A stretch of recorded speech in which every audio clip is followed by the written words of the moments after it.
check out shares of healthcare provider Cano surging more than 30% on reports Humana and CVS are eyeing the company. Hello, everyone, and welcome back. Let's take another look at Cano Health. This is one that we talked about getting on your watch list before the news breaks out that was paired with Signify Health at the time. So Signify Health was the example that was bought by CVS as a healthcare company in the industry with potential home care opportunities and this massive consolidation that we're seeing in the healthcare space. We know that companies as big as Amazon, CVS, and now Humana's looking at Cano Health. Is there still time to get in this play? We're going to break it all down in this video. All I ask from you is subscribe to the channel, give the video a big thumbs up, and let's get straight into it. So the Motley Fool had an article that says investing in the best healthcare stocks.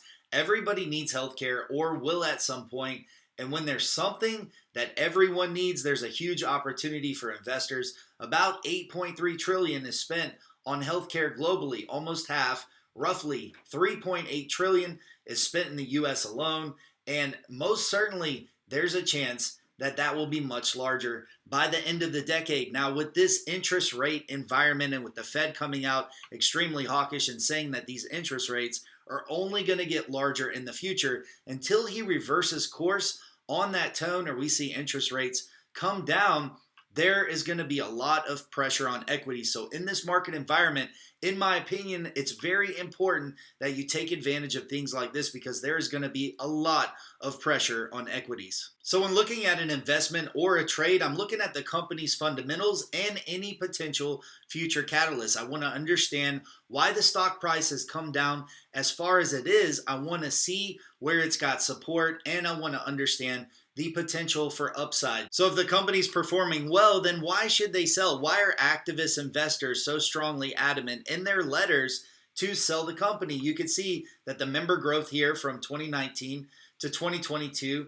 has experienced a 94% growth, 100% growth for revenue, and adjusted EBITDA is projected to have 104% growth. I think the answer is pretty straightforward. This company is not yet profitable, and to continue to grow, they will need to continue to burn cash. Now, if we take a look at macroeconomic factors, on Friday, we did see a continuation of the UK sell-off that went into overdrive on Monday, sending the pound to an all-time low, slamming government bonds and sparking talk of emergency action by the Bank of England. The market mayhem extended its damage seen on Friday in wake of the government's new fiscal measures, which sent investors into a panic. And it's got the talk down here of the cost of living crisis, recession. We know about the energy cost, and that's a big player. Also, hedge funds have been piling up a bet of 125 billion with a B, bet against the S&P 500.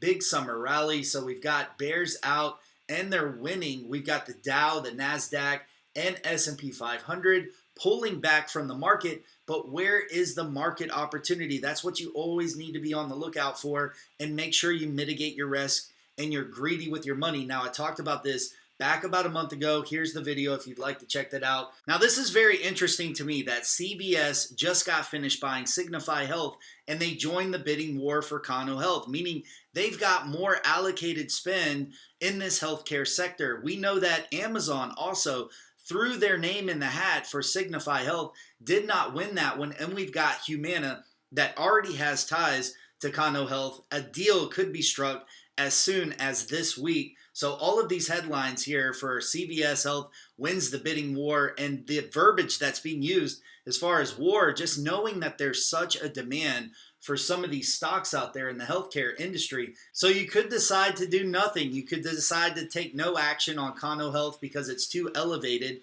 and you believe even at $8 or almost $9 that most of the upside potential has been taken off the table with the news breaking out that there is a bidding war, and that the downside risk is if the CEO, which is the founder of the company, does not do a deal, that this sinks back down to $5 or even lower to the $4 mark based on that news. So it might be too risky for some of you out there. Most of you might see the upside potential in this play. If you're not in already, there is also taking profits now for those of you that do not want any downside potential in the stock. I think if I took a guess, and this is completely a guess, that there is upside potential, and we'll talk about that in just a moment. Now, you may want to decide to go with something, if you're just watching this video, this is the first one that you watched, you didn't catch the Signify or Cano Health video before about a month ago, you may decide to go with something else in the market because you know that people are not finished shopping and there's a consolidation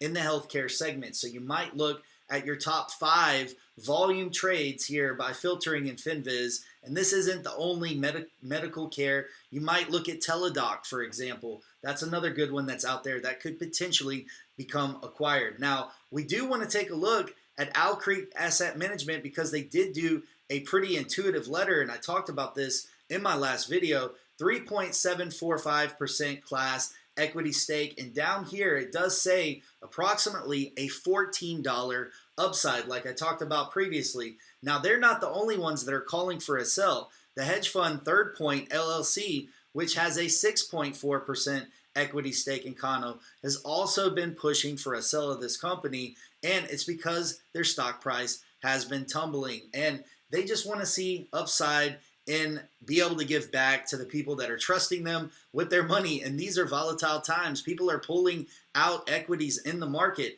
Now, if you decide to take action on this, and of course, this is not investment advice, I would stick closer to in the money. I would go with $9 and I would pay a little more, but I wouldn't purchase this for no more than $70 per contract. And I would look for opportunities for that to pull back. Of course, we've got October 21st, and we're counting on something happening this week or very, very early in October. So that's what I would look for as far as the call options. If we take a look at the charts, you can see how elevated it is, but we do have an opportunity today, I believe, to get in on this. Does this quiet down till tomorrow for another potential opportunity? I would say that once the news breaks out, but how long will it take? How long do you have in the 5-minute chart for this to gain exposure and for people to come in here? It looks like people are still buying this here at the $8.70 mark. It did in the pre-market pull down as much as $8.60. But you're talking about a 10-cent difference for a potential upside of $14. I mean, even if we come on the low end of that and it's 10 to 12, man, you're talking about pretty good upside there, I would say. You know, obviously $10, that would be on the low side for me. That would be the SPAC entry price. I would say that the lowest this should come in at is probably 12. They might hit that $14 mark that was spelled out in the investor letter. So we'll have to see. I mean, this is one that I definitely encourage you to do your own due diligence on. These are just my thoughts. That's all I've got. I'm going to pass it back over to you guys. If you're new to the channel, be sure to subscribe. Hit the thumbs up button if you appreciate videos like this with value stocks, getting in at a low price, buy low, sell high. Be safe out there, traders, and I'll see you in the next one.